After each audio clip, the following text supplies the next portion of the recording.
Pemerintah Indonesia akan menindak tegas pelaku TPPO dan bantuan kemanusiaan sementara kepada pengungsi akan diberikan dengan mengutamakan kepentingan masyarakat lokal.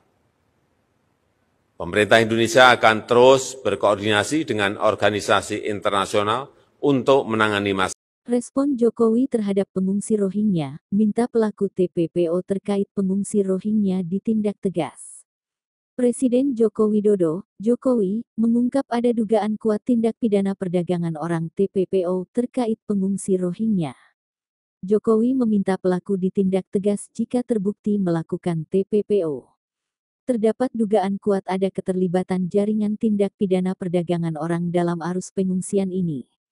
Pemerintah Indonesia akan menindak tegas pelaku TPPO, kata Jokowi dalam tayangan YouTube Sekretariat Presiden, Jumat tanggal 8 Desember tahun 2023.